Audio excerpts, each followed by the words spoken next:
ఇంకొక అంశం మిత్రులారా, లాస్ట్ అంశము. ఇప్పుడు రేవంత్ రెడ్డి మీద ఈ ఈడీ ఛార్జ్ షీట్లో కేసు నమోదు చేసింది. ఎందుకు బీజేపీ వాళ్ళు మాట్లాడతారు అనేది ఇక్కడ పెద్ద క్వశ్చన్ మార్క్. ఎందుకు మాట్లాడతారు బీజేపీ వాళ్ళు? ఒకవేళ వాళ్ళు మీరు ప్రత్యర్థి పార్టీలే కదా, బీజేపీలో ఎందుకు మాట్లాడతలేరు? ఎందుకు రెస్పాండ్ అవుతలేరు?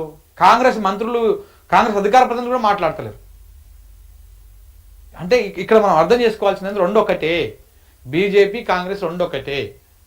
మొన్న పోయి మోడీతోని రేవంత్ రెడ్డి మాట్లాడింది రాష్ట్ర ప్రయోజనాలని చెప్తా ఉన్నారు, కానీ అవేవి లేవు. ఏవో RRRకు పర్మిషన్ ఇవ్వండి, మెట్రోని ఒప్పుకోండి, ఇవి మూసీని ఒప్పుకోండి, ఇవన్నీ ఏదో చిట్టా పెట్టాడంట, చిత్రగుప్త చిట్టా. కానీ ఆ చిట్టా ఏవి కూడా వాళ్ళు ఒప్పుకోరు. వీటి గురించి డిస్కషన్ జరగదు. ఎంతసేపు ఉన్న కేసు, ఈడీ కేసు, నా కేసు, నేనేంది ఉండాలన్నా రావాలన్నా ఏంది పరిస్థితి, వీటి మీద నడుస్తుంది చర్చలకు.